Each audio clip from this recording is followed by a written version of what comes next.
ఏదైతే గౌరవశ్రీ మందాకృష్ణ మాదిగన్న గారు మరి మాదిగల వెనుకబాటు తరాన్ని గుర్తు చేసుకొని 1994 ఈదుమూడు గ్రామంలో మరి ఉద్యమం స్టార్ట్ చేసి వర్గీకరణ కొరకే పోరాడుతున్న క్రమంలో అప్పుడు చంద్రబాబు నాయుడు హయాంలో మరి వర్గీకరణ 2000 సంవత్సరంలో వర్గీకరణ చేయడం జరిగింది. ఆ 2000 సంవత్సరంలో వర్గీకరణ సందర్భంగా 22,500 ఉద్యోగాలు వచ్చినాయి. మాల సామాజికంగా ఎదిగినటువంటి పెద్దలు కొంతమంది జీర్ణించుకోలేక దాన్ని సుప్రీంకోర్టులో వేసి కొట్టివేయడం జరిగింది. అప్పటి నుండి ఇప్పటి వరకు నిరంతరం పోరాడుతూనే 30 సంవత్సరాలుగా వర్గీకరణకు పోరాడుతూ మేము అన్ని జాతీయ పార్టీల మద్దతు తెలుపుకుంటూ అన్ని కుల సంఘాల మద్దతు తెలుపుకుంటూ వర్గీకరణ కొరకు పోరాటం చేస్తున్నాం. అంతేకాకుండా ఎవరికి సమస్య వచ్చినా వికలాంగుల కొరకు అయితేంది, వృద్ధుల కొరకు అయితేంది, అందరి కొరకు పోరాటం చేసి మా అండదండను అందిస్తున్నాం. అంతేకాకుండా మేము ఈ 30 సంవత్సరాలల్లా వర్గీకరణ కొరకు ఎక్కడ మీటింగులు పెట్టినా అగ్రకులాలు అన్ని పార్టీలు మాకు మద్దతు కలిగినాయి. మీకు మొన్న పెట్టిన మీటింగ్ల ఎవరైనా అగ్రకులాలు కానీ వేరే జాతీయ పార్టీ అధ్యక్షులు కానీ వచ్చి మాట్లాడిన సందర్భం ఉందా? ఇలా జంజల్ల రాజేష్ మాట్లాడుతుండు మందకృష్ణ మాదిగన్న మీద. అరే జంజల్ల రాజేష్, నీకు అన్న మీద మాట్లాడే హక్కే లేదు నా కొడుక. ఏమనుకుంటావు? తరిమి కొడతాం ఏమనుకుంటున్నావో? మాదిగలను చిన్న సూప్ అనుకుంటున్నావా? గూటం దెబ్బతో గుద్ది చంపుతావు నా కొడుక.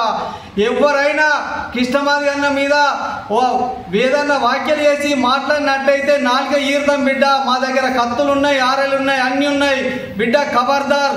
ఏదైతే మేము ఒక జాతీయ నాయకుడు బీజేపీ రాష్ట్ర ప్రధానమంత్రి గారు మా మీటింగ్కి వచ్చి వర్గీకరణ 30 సంవత్సరాల పోరాటం పాపం మాదిగలు బాగా వెనుకబడతారని ఉన్నారని మమ్మల్ని గుర్తించి మా మీటింగ్కి వచ్చి ఆయన మాట ఇచ్చి వర్గీకరణను సుప్రీంకోర్టుల నుండి తీర్పు ఇప్పించిండు ఆగస్టు 1 నాడు. దాన్ని జీర్ణించుకోలేక వివేక్ వెంకటస్వామి కొడుకులైనటువంటి వినోద్, వివేక్, వంశీ వీళ్ళంతా ఒక కుట్ర పొంది మొన్న మీటింగ్ పెట్టుకున్నారు. బిడ్డ మీరు మీటింగ్ పెట్టుకుంటే దేని కొరకు పెట్టుకున్నారో మాకు సంబంధం లేదు.